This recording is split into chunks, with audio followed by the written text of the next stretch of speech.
want you guys to picture this for a second. You're standing at the docks in Philadelphia in 1943. It's wartime, everything feels tense, military everywhere, and out on the water, there's a Navy ship. Normal looking, nothing special, until all of a sudden it isn't. Because according to one of the strangest stories in military history, the ship didn't just disappear. It vanished, reappeared in another state, and then comes back with the crew completely destroyed. Some say it was a failed invisibility experiment. Some say it was teleportation. Some even say it messed with time itself. And here's the wild part. Parts of the story actually are grounded in real science. Real Navy programs, real people, and a paper trail that kind of gets a little bit uncomfortable. Today we're deep diving into the Philadelphia experiment. But not just the legend, we're digging into the science behind it, the letters that started it, the man who died under strange circumstances, and the questions that nobody can fully answer. What actually happened?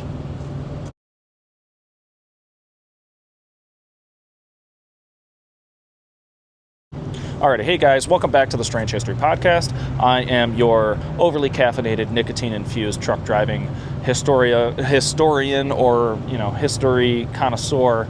My name is Wesley, and it is great to have you guys back for another week.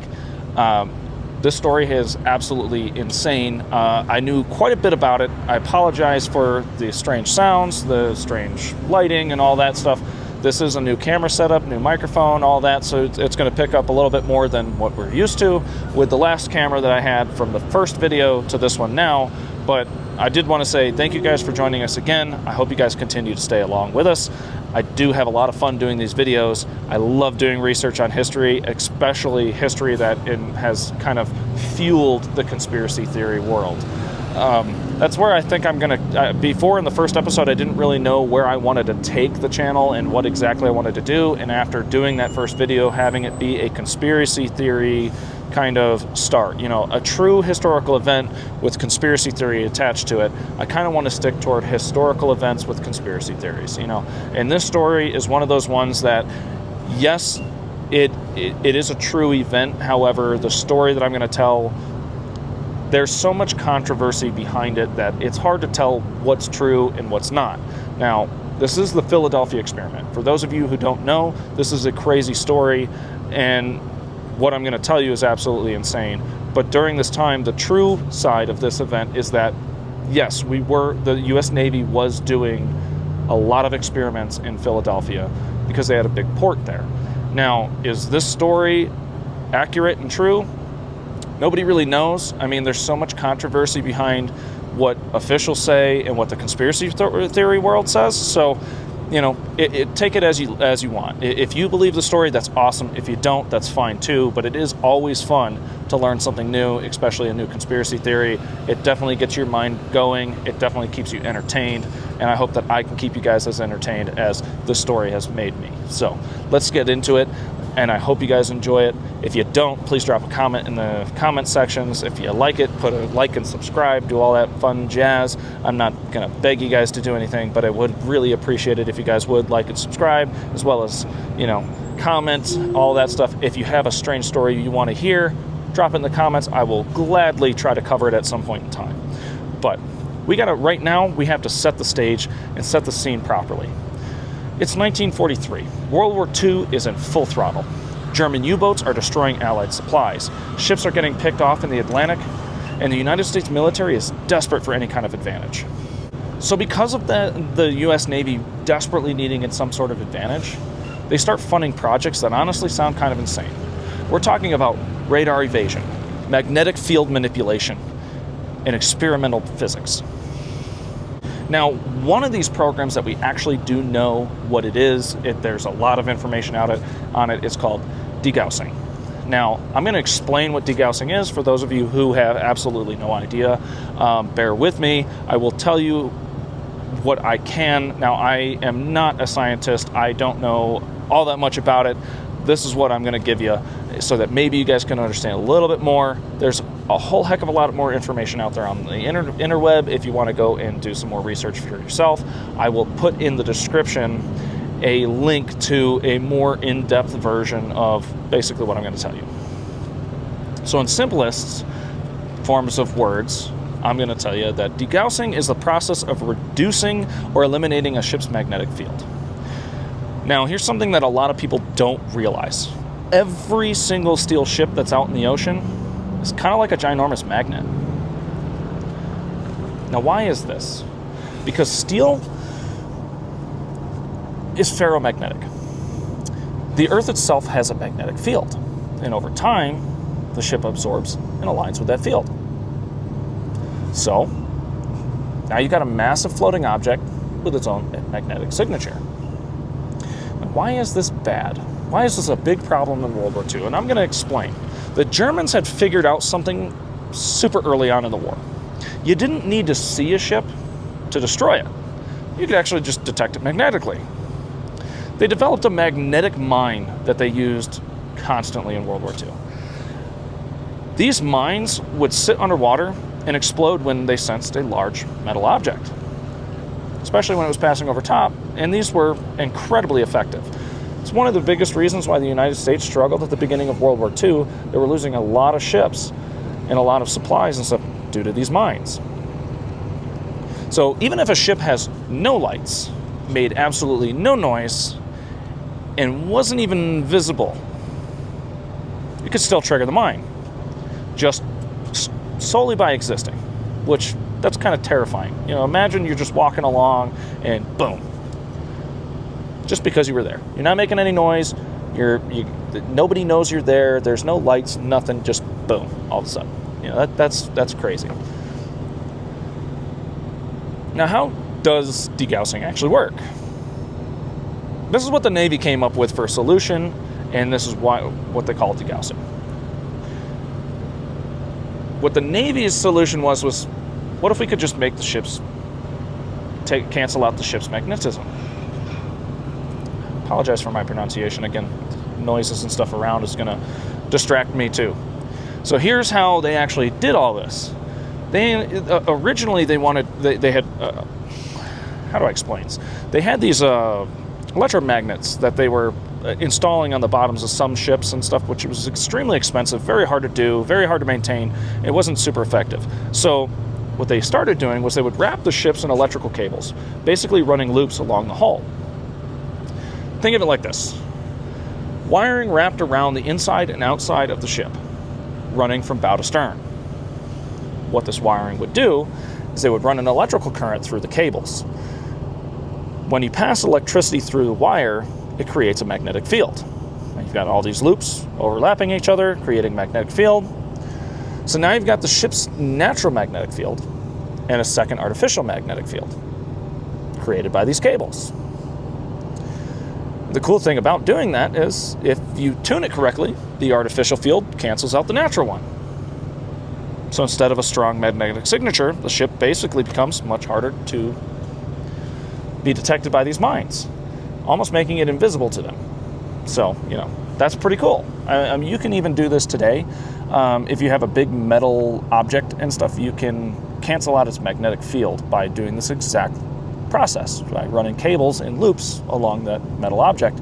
So on the inside and outside, it'll eventually get rid of the magnetic field that object is creating. Now, I want to be very clear. It doesn't make the ship invisible. It just makes it way less noticeable. So now this is where things kind of get to the point where you start to understand why this conspiracy is possible.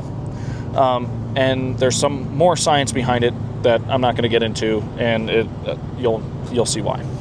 You've got electrical systems humming constantly, cables running all over the hull. Compasses are acting weird and spinning, and occasionally you get sparks and electrical interference. And even in some cases, when you get a strong electromagnetic field, it can even cause a faint glow in the air, tingling sensations in the body if you're close enough to it, and interference with radios. There are reports that in certain conditions, you could even see a kind of haze or glow around the ship, and this is due to the ionization of air. It's kind of how a Jacob's ladder works. A Jacob's ladder is two wires that go in opposite directions start to go out from each other, and then you add a bunch of current and you get like that arc that goes across. What it's doing is you have to start that manually by ionizing the air. So you heat up the air to the point where it becomes ionized. You can actually see it. It looks like kind of like that haze when you're looking off at hot pavement. And then you'll get this arc going there. Now think about that. You're in 1943. You don't fully understand electromagnetism, and suddenly your ship is glowing, humming, and messing with your instruments. You can kind of see where the conspiracy gets started there. Doesn't feel much like an engineering project. It feels more like something entirely different.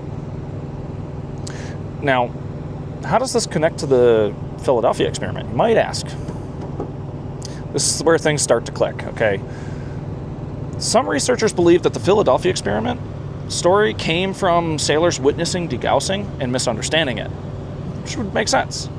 Because if you exaggerate what we just described, you get the ship was surrounded by strange glow, equipment stopped working, the ship seemed to disappear in haze. Well, all of this, over time, kind of like a game of telephone, becomes the ship vanished, just disappeared. Kind of like this. All right, now I didn't actually disappear, so in case you guys were worried, I didn't go anywhere. Now, degaussing is extremely limited. I want to be very clear. Degaussing does not make a ship invisible. It doesn't teleport anything, and it does not affect any sort of time, okay? All it does is reduce the magnetic detection. But, that being said, it does involve powerful electric currents, large magnetic fields, and some unusual side effects, kind of like nausea and things like that. Throat's getting a little dry, I apologize. So, it was also not a permanent solution, and it would have to be done regularly, kind of like an oil change, just way more frequent and way cooler. And that's where you get, different periods of time when you're on a Navy ship during World War II, your equipment would get malfunctioning, the radio wouldn't work for very long periods of time. So they had a schedule for this so that way, when you were in the process of degaussing, command would know that that's what you're doing. They wouldn't try to contact you on the radio because that shit wouldn't work anyway. So they had a schedule to do this on. But, the Joe Schmo sailor walking through the hallway, he probably had no idea what was going on. But the captains and stuff up in the bridge, they know what is going on. So, it's on a schedule. They know what's going on, but the average sailor is probably really confused. And that's where, you get people starting to turn the story into something that it's really not. But here's where things get kind of interesting, because we're going to get into some more science stuff, because we're already on the topic of cool science things, and this story is actually tied to one name in particular, and that would be Albert Einstein. Now let's kind of break down how that makes sense, okay? Einstein was working on something called the unified field theory. The idea was, right now, physics has different forces: gravity, electromagnetism, and nuclear forces. Einstein believed that they might all be part of one single system. If this is true, then in theory, if you could manipulate one force like electromagnetism, you might be able to influence another, like gravity or even space itself. Now, I want to be clear, Einstein never built anything like this, okay? He actually never completed his theory. And the reason being is because he didn't know the nuclear, the nuclear forces. He didn't understand that portion of it, which is kind of a sad fact. Einstein was a brilliant man, but he couldn't finish everything. But later on, some scientists actually did finish his theories, and I will drop a link in the description that will explain Einstein's uniform field theory a lot better than I can, because again, I am not a scientist. I like history, I do like science, and I love learning these things, but I am not going to sit here and try to pretend that I can explain it to you guys in a fashion that will make you guys understand it entirely. But I will say, the US government was very interested in his work. And here's where the speculation comes in. Some believe that the Navy tried to use powerful electromagnetic fields to bend light around the ships, kind of disrupt visibility, and maybe even distort space locally. So not large scale, no teleportation, no time travel, none of that, Now, is this proven? No. But is it completely disconnected from real science? Also, no. But today we have some early forms of light-bending materials called metamaterials. I'll drop a link in the description about what that is, too, because I am not even going to attempt to try to explain that one. Electromagnetic field experiments, which we do a lot of, as well as quantum-level teleportation, which, don't worry, it's not as cool as it thinks. It's not as cool as it sounds. It's not like I can just teleport this from here to way over there. It's little particles, not objects. Tiny little particles. And actually, if you watch the video that I'm going to put in the description of the unified field theory, it'll explain how that works a little bit more. So again, I'm not going to try to explain how all that stuff works because I'm inherently pretty fucking dumb. So the idea of messing around with fields around an object, not all that crazy. Trying to do that to an entire warship, that's fucking nuts and probably really fucking dangerous. So, yeah. The story just gets better and better. But we're going to dial it back because the center of all this is the USS Eldridge, a destroyer escort, nothing famous, nothing flashy, it's just, which honestly kind of makes it a perfect candidate for something experimental like this, because it was outfitted with massive generators and some other equipment that people didn't really know what it did. So, according to the story, the Navy had installed these powerful generators, electromagnetic coils, and experimental equipment on board. So, you got all this stuff going on. You got degaussing, the process of degaussing. People getting confused by that because now you got this haze around your ship, and you got experimental equipment on board. Now, the goal, officially, if anything like this actually did happen, would have been to reduce visibility and interfere with detection systems. But witnesses allegedly described something else. What do you think that might be? Don't worry. We're going to get right into that here in a second. So, they say a strange green-blue glow surrounded the ship when they flipped the switches in the port. The air kind of looked distorted, like heat waves, but stronger. See, I've already said all of this stuff, right? So this is where we're tying in degaussing and the unified field theory. This is a part of the story for that, in case you were wondering. But, so they flip the switches, you get this green-blue haze, and then all of a sudden the ship is gone. Gone? Like, it straight up disappeared. Kind of like this. Don't worry, I didn't actually disappear. It wasn't cloaked, not faded, but it actually, according to some eyewitness testimony, it actually did disappear to the naked eye. But that's not the craziest part of the story. This is where the story kind of goes completely off the rails. Okay, because according to multiple accounts, when the USS Eldridge had disappeared in Philadelphia, it didn't just vanish. It actually reappeared in Norfolk, Virginia. Now, Philadelphia and Norfolk, Virginia are a little over 200 miles away from each other. So, it just disappeared from Philly and showed up in Norfolk. That's nuts, okay? That's kind of crazy.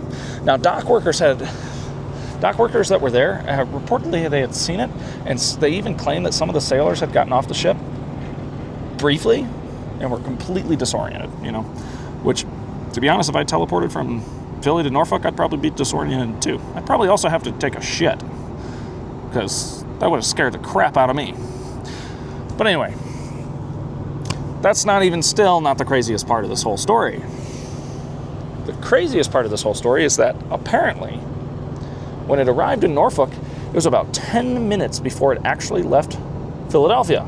So not only did something, disappear from here and end up here, but it ended up here 10 minutes before it left here. Let that sink in for a moment. That's not just teleportation. That's time travel. Then just as suddenly as the ship had appeared, it vanished again. This time it returned to Philadelphia. Now, from a scientific standpoint, this is where things kind of break down and makes the story sound absolutely ludicrously insane. You wouldn't just need to bend space you wouldn't just need to bend space, okay? You'd have to bend time itself for this to have happened, and that's why a lot of people are like, this story is fake. I'm kind of on borderline on that side too. But according to modern physics, that whole process would take way more power than we could even come close to producing. But again, it's a conspiracy, and this is all just the claim, so, you know, kind of fucked up. But all right, now I'm gonna burst your guys' bubble, because this is where I need to inform you guys that we need to take a step back for a second, because everything we just talked about so far, the disappearance, the teleportation, and the Norfolk timeline, it all depends on one key assumption: that fucking ship, the USS Eldridge, was actually in Philadelphia, which this is experimentally supposedly happened in Philly, and you want to make sure that all the dots line up, you cross your T's and dot your I's, you want to make sure all that's true. Well, there's a problem with this whole story, because according to Navy records, the ship wasn't there. Let's kind of dig into that for a second. The USS Eldridge has a documented ship's log, just like every U.S. Navy ship, and those logs place the ship actually not even in Philadelphia. It actually places it in New York at the time, and later on, the Bahamas. And around that time, when the experiment was taking place, the ship that supposedly disappeared wasn't there, so maybe that's why people thought it disappeared. I don't know. Now, think about what that means for a second. If the ship's not in Philadelphia, then the foundation of the story just starts to fall apart, kind of like my hairline just disappeared. The story disappeared too. Okay. No ship in Philly, no disappearance, no teleportation in Norfolk. I think this case is closed, right? Nope, it's not. Hate to burst your bubble again. Not exactly. It's not closed yet. Because this is where things kind of get murky. Okay. Supporters of the official story say that the logs the logs just straight up prove that this didn't happen. And on the surface, that's a strong argument, but the Navy tracks ships and movements pretty fucking carefully at this time, especially during war. You got to keep track of where your shit is. Because I'm going to tell you right now, if you're sitting there on your front porch and you got an enemy coming up and you want to shoot him, you got to remember where your gun is. You best believe that you're keeping good track of your stuff, okay? All right, Uncle Sam doesn't lose things. I'm going to say that sarcastically because that's not entirely true. But anyway, conspiracy researchers push back hard on this whole argument. They're like, if this is a classified experiment, why would it show up on official logs at all? Excuse me?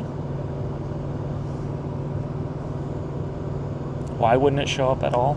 The United States government does hide some things, so they kind of got a point. But during World War II, there were operations that never made it into the public record, were altered and redacted. Well, some of them were just straight up intentionally misreported. So they're not entirely wrong. So we got two competing ideas. We got one, the logs are accurate, the ship wasn't there, and the story's false, right? And option two, the logs were altered. They're hiding something that went wrong, apparently. But here's the uncomfortable part about that. And this is why this story is kind of controversial, because both of those are a possibility. Sorry to say it, the government does hide things from you. So, just so you know.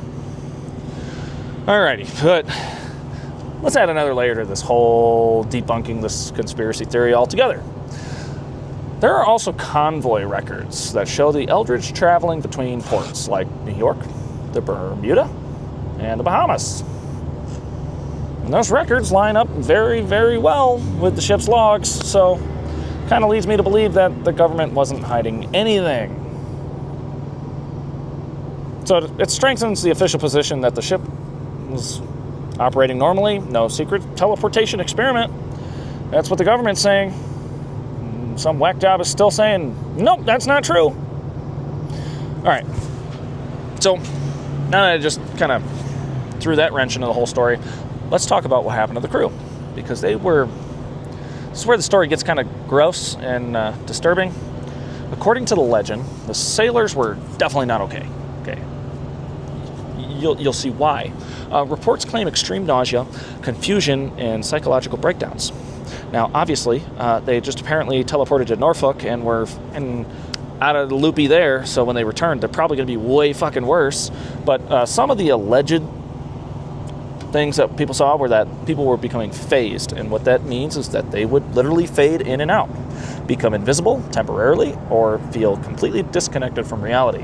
Now, a couple of these reports stated that someone saw a guy basically fade through his bunk room wall in full view of his entire family, and then just straight up disappear. Poof. Kind of like I just did. I'm just kidding. I didn't disappear. I think we've done that joke enough. Anyway, we're going to carry on with this whole story because this is the most horrifying claims. Some sailors were found completely embedded into the ship's metal. Now, is this physically possible? I think we all know the answer to that. Fuck no. But could extreme electromagnetic exposure cause disorientation, hallucinations, and neurological issues? You betcha. It'll do all that. So, basically, with that little bit of information, you're deducing that these people were fucking nuts. I've been considering things that begin with the letter M. Well, we'll get into that. Okay, so to explain what I just said. When you have that much electrical current flowing through the side of the ship, especially with the amount of generators and stuff that were reportedly on this vessel, you can really scramble somebody's brain because it causes nausea, confusion, things like that. We already went over that whole part, the side effects of doing this. If you're exposed to it for too long, it could probably make you see things. Cocaine will do the same thing, but I don't know. Alrighty, so you got a mix of possible real events and completely, extremely exaggerated situations. So, there's that part. All right. Everything we just talked about so far, the ship, the experiment, theories, none of that exists without one little key detail. And that would be in the form of letters. And those letters came from a man called Carlos Miguel Allende, I believe is how you pronounce it. Not so sure. It is a pseudonym for a gentleman also known as Carl Allen. And reportedly, he was on the docks when this whole situation unfolded in Philadelphia, and he says that he watched the ship disappear and come back. Now, this guy, he's either the key to the entire mystery, or he's the reason that it exists at all. Just saying. He either made it all up, or it's all true. Because in the mid-1950s, Allende starts writing to this man named Morris K. Jessup. Now, Jessup is not just some random guy, okay? He's an astronomer, a researcher, and he had just published a book called The Case of the UFO. And in this book, he was not just talking about aliens, he was talking about advanced propulsion systems, space travel, and the idea that science might already be capable of some of the things that we don't fully understand. And you see why some nut job started writing him letters. So now, Allende reads this book and he reaches out to this guy. And what he tells Jessup is kind of chilling. He basically says, everything that you're talking about, the Navy's already done it. He's like, bruh, we already done that shit. But, of course, this is the ramblings of a crazy guy. He claims that he witnessed the experiment in 1943 where a U.S. Navy ship disappeared, and that's what kind of sparked the whole reason why Jessup decided that he was going to actually read this shit.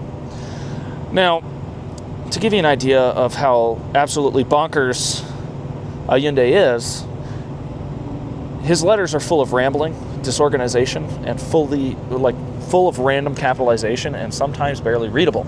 And that would be because this dude's psychotic. At first glances, you'd think that this guy is completely unstable.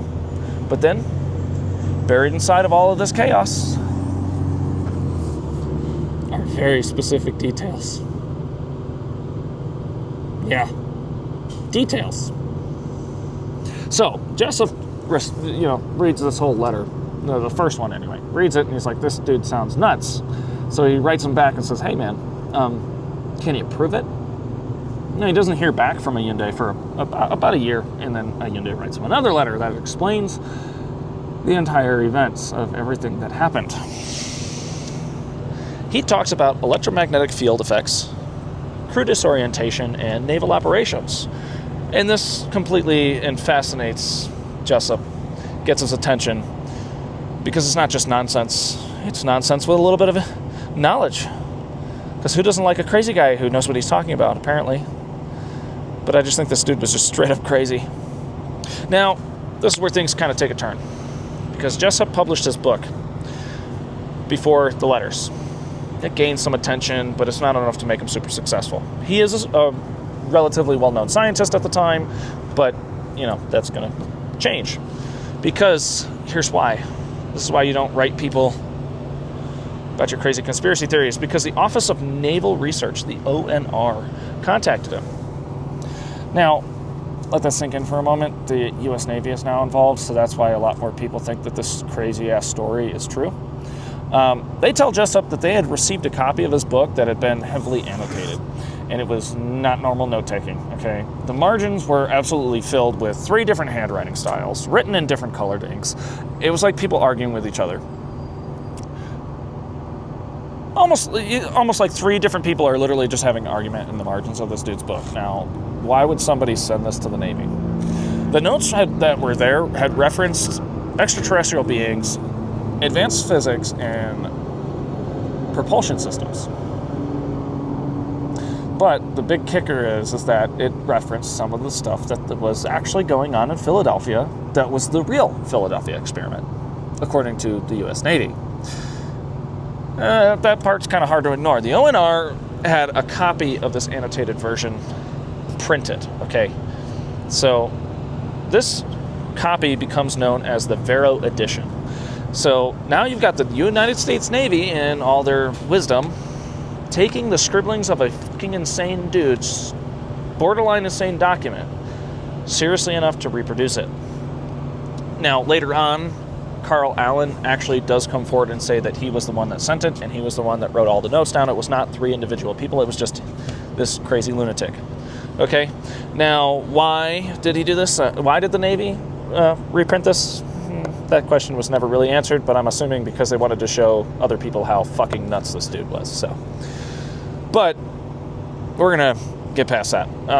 Jessup's life after this whole incident starts to fall apart. He writes a second book, it doesn't do so well, and he tries to write a third book based off of the Philadelphia experiment, and his producer actually just decides to just drop him entirely.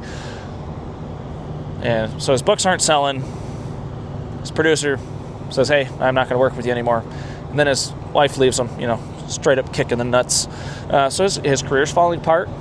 His credibility takes a huge hit, mainly because of, hold on, I just lost my notes.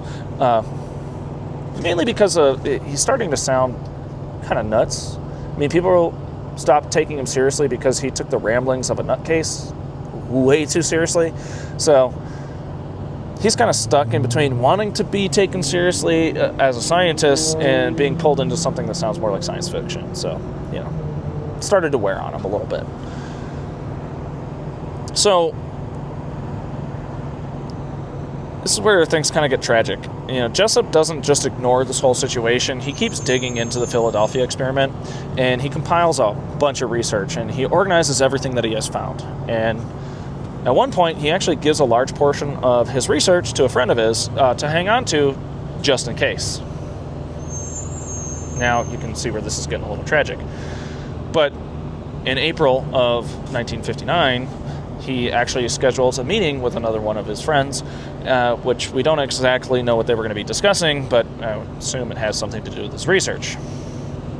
But he didn't make it. On April 20th of 1959, Jessup is found in his car, dead. But not only that, there was a hose running from the tailpipe of his vehicle to inside the car, with washcloths and stuff packed into the windows to keep any of the fumes from escaping. There was no sign of struggle, so he died of carbon monoxide.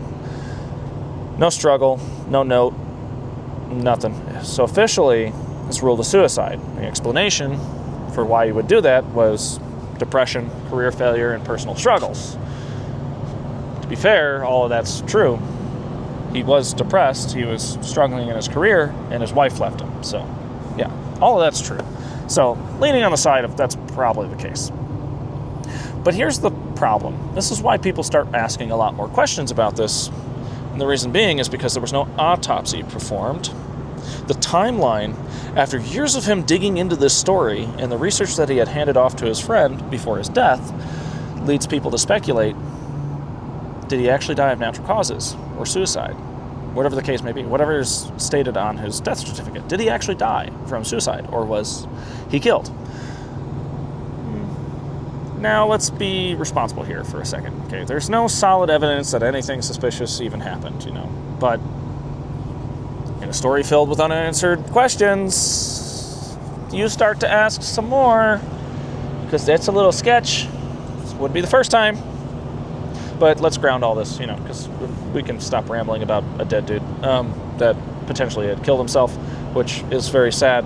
If you are struggling with depression yourself, please use the suicide hotlines that are available to you. I will put one in the description. Just, there are people who care about you and are willing to help you, so please take the time to get the help that you need, because trust me, you're loved. All right, so we're getting sidetracked. What do we know? The Navy experimented on electromagnetic fields. Degaussing was real. Oh, there's puppies. In World War II, pushed science to absolute extremes. What we don't have proof of is teleportation, time travel, and ships disappearing, but we can't really fully explain why this story started and why the Navy engaged with it and why it spread the way that it did. I mean, you'd think that the Navy already came out and was like, this didn't happen, then why the fuck did the ONR do a big deep dive into this whole story and kept their research from the public? They still haven't released it to this day about this whole situation. They just claim that this is all fucking bullshit and that people are nuts. Okay, so where does that leave us? The Philadelphia experiment probably didn't teleport a ship.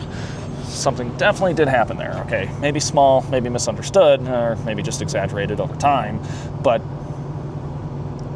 was it really enough to make this story go as big as it did? Maybe the real question isn't, did it happen, but what happened that made people believe it, Because sometimes the truth doesn't just disappear. It does get buried under stories that just sound absolutely fucking impossible. There are many, many stories that we can cover later on that proves that exactly. So was the Philadelphia experiment real? Probably not. Not in the way that the story was told. But here's one thing. The military was experimenting with some wild stuff during World War II. And history does show us that not everything gets declassified, not everything is explained, and sometimes the truth just sounds crazier than the conspiracy. So, if you guys have made it this far, I appreciate you riding along with me. If you've got another strange story that you would love to see me cover, drop it in the comments. And until next time, stay curious.